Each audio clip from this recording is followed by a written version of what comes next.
Soucieux du moindre détail, il scrute tous les dossiers.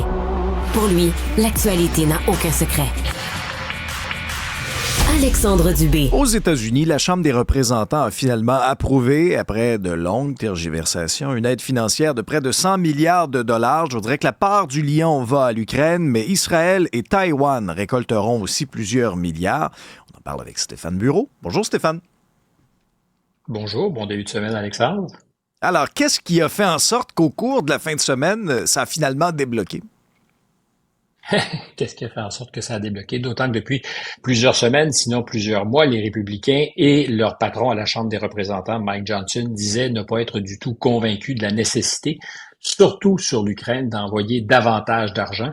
Israël est toujours un cas à part. D'ailleurs, à une époque, on disait qu'il faudra saucissonner l'aide pour justement ne pas bloquer ce qu'on pourrait envoyer, qui est crucial en Israël, alors que sur la question ukrainienne, il y avait davantage de doutes chez les républicains, parce que si on rentrait dans les détails, on verrait que chez les démocrates, il y a peut-être de plus en plus de doutes à l'idée d'envoyer de l'aide militaire à Israël sans trop poser de questions. Mais effectivement, les choses ont beaucoup changé. Je commencerai par te dire que samedi soir, alors que peut-être certains étaient sur le match de hockey ou autre chose à Washington, au Congrès, ça ne chômait pas. C'était un peu bar ouvert. On parlera essentiellement aujourd'hui, on reviendra peut-être là-dessus cette semaine parce que c'est significatif. Ça va changer un peu le cours des opérations militaires en Ukraine.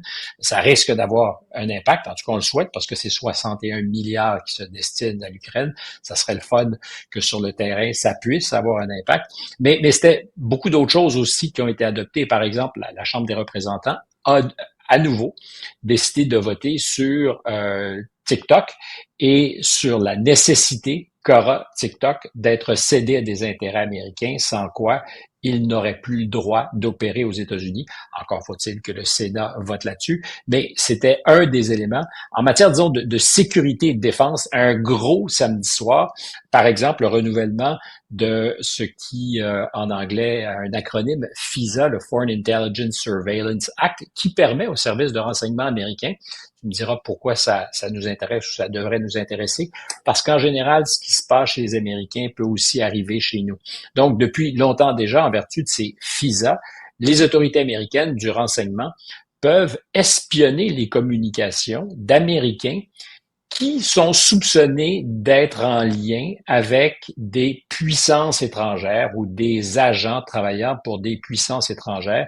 Il suffit d'avoir dans une communication interceptée l'adresse mail ou le numéro de téléphone d'un Américain pour qu'on puisse justifier de l'espionner, mais sans aucune forme de mandat. Je répète, sans aucune forme de mandat, c'est-à-dire que les espions, la CIA, le FBI, peuvent dire, et dans le cas qui nous intéresse, surtout la National Security Agency, ils peuvent dire on n'a aucun besoin de mandat, ce qui est toujours un peu à la frontière de ce qui est constitutionnellement accepté, mais c'est accepté. Et le Congrès a redonné donc cette autorisation pour les 2 prochaines années.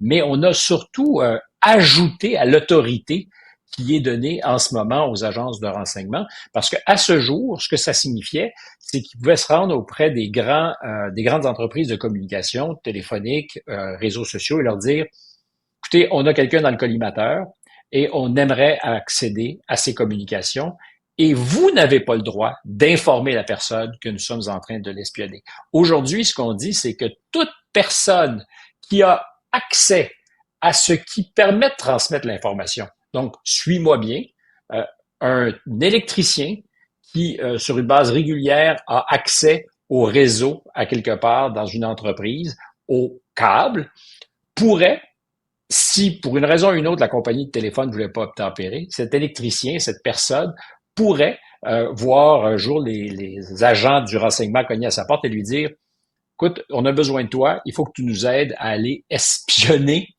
quelqu'un. » Et il est impossible de dire un mot, c'est-à-dire qu'on est tenu au secret. Alors, on a étendu l'autorité qui est donnée aux Américains, et particulièrement aux services de renseignement, pour, dans certaines circonstances, si on le comprend, on parle toujours de sécurité nationale, c'est pour ça qu'on accepte ce genre de compromis. Puis, comme je te dis, on est à la frontière, mais vraiment à la frontière de ce qui est constitutionnellement acceptable.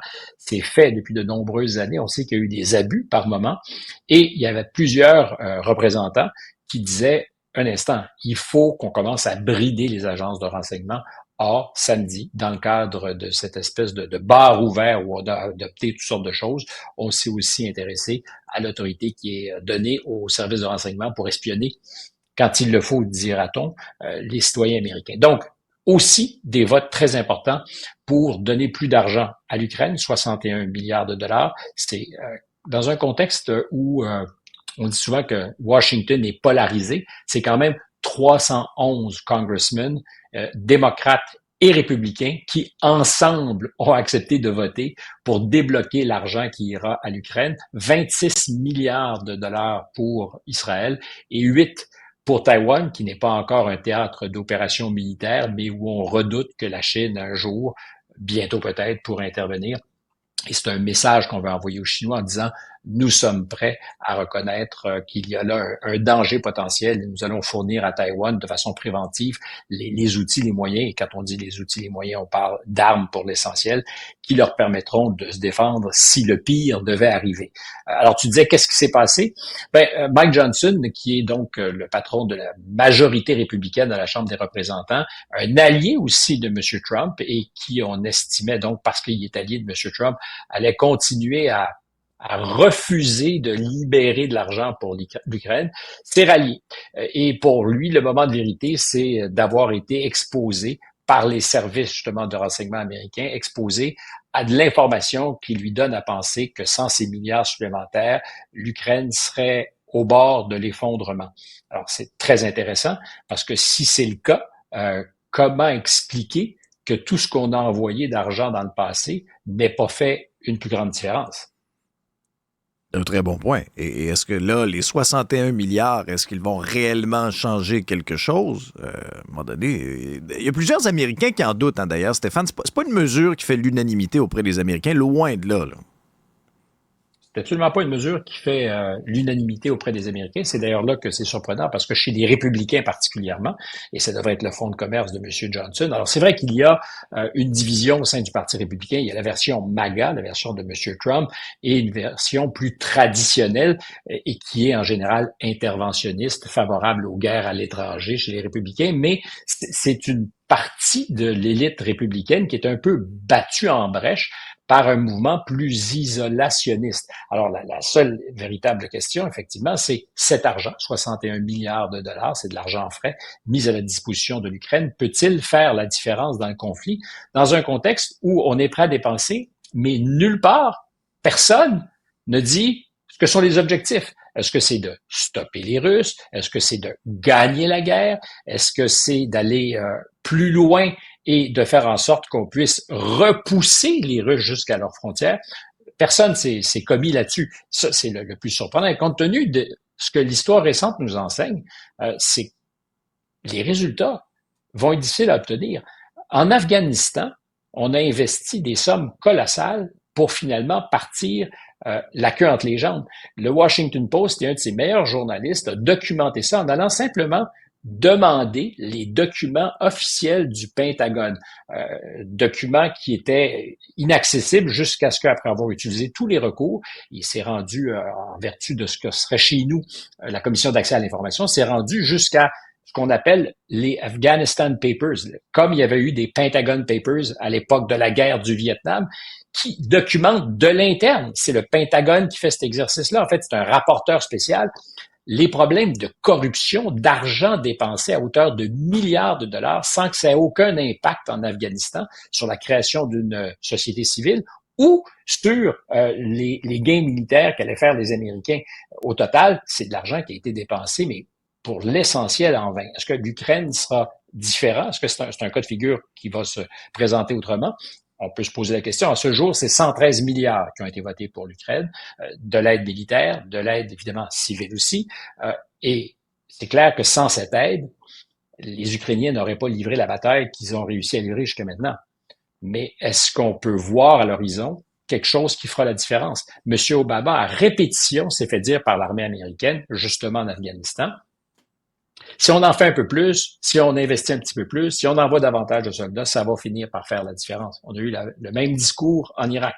Donc, est-ce que les Américains aujourd'hui sont en mesure, M. Biden, de faire la démonstration que ces 60 milliards supplémentaires vont permettre d'être un facteur différentiel, tout en nous donnant les contours de ce qui serait une solution satisfaisante. Encore une fois, je le répète, de ce point de vue-là, rien.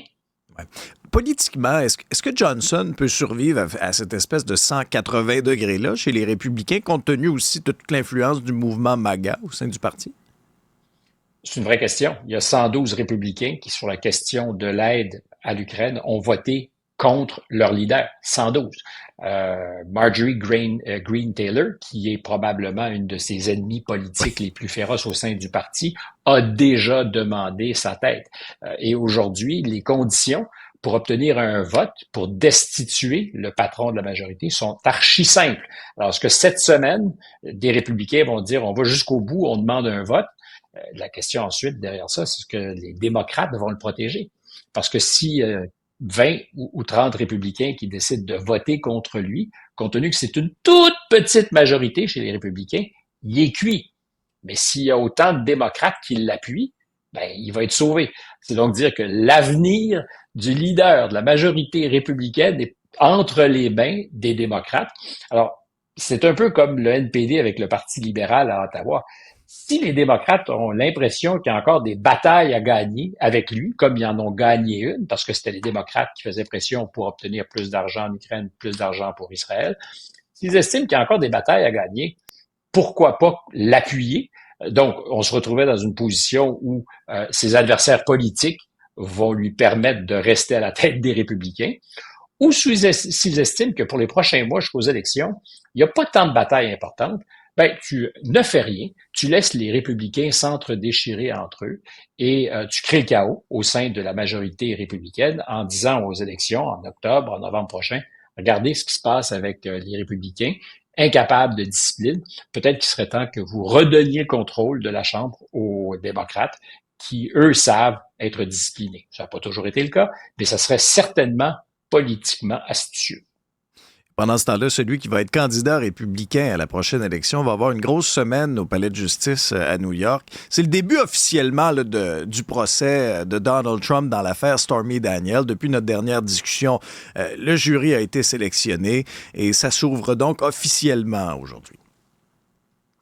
Sex, Lies and Politics, c'est la saveur de la semaine, sinon des prochaines semaines. Ça va être passionnant. C'est les déclarations d'ouverture des avocats de M. Trump, mais surtout des procureurs qui veulent l'épingler. Ça va donner le ton et aussi les premiers témoignages qui vont commencer. Ça va commencer, je pense, avec le propriétaire ou l'ancien éditeur du groupe qui possédait le National Enquirer et qui faisait du catch and kill pour M. Trump, c'est-à-dire que un journal à potins, disons-le, un journal jaune, qui acceptait pour M. Trump d'aller acheter les droits d'histoires compromettantes, pas pour les publier, mais pour justement avoir les droits et forcer les personnes qui voulaient raconter ou pensaient raconter leur histoire pour les bâillonner. Donc, on va essayer de faire la démonstration qu'avant même Stormy Daniels, M. Trump et ses équipes étaient dans une logique de bâillonnage de tout ce qui pouvait être compromettant avant les élections. Parce que d'acheter le silence de quelqu'un aux États-Unis, c'est absolument pas illégal. Ce que les procureurs veulent démontrer, ceux qui font face à M. Trump et à ses avocats, c'est qu'il y avait une intention autre et cette intention autre, c'était de pervertir le cours des élections, de faire en sorte que des informations accablantes pour lui ne soient jamais révélées alors qu'il avait l'intention de devenir président des États-Unis et ça pourrait même être une forme de dépense électorale non comptabilisée. Alors, je pense qu'aujourd'hui, on va mieux comprendre comment l'affaire va être instruite parce que dans ces déclarations d'ouverture, les avocats vont planter le décor. Ça risque d'être assez intéressant. Enfin, ça risque pas, ça va l'être. La seule tristesse, c'est qu'il n'y a pas de caméra. C'est ça qui est dommage. Il faut donc dommage. compter sur les journalistes présents pour nous raconter. Oui, c'est dommage. Ça aurait fait un show exceptionnel. Puis dans certains cas, il y a des caméras au tribunal. Écoute, même sans caméra, il y aura de la télé-réalité, j'en suis convaincu. On ne manquera pas de matériel pour nos prochains épisodes. Merci Stéphane. Salut.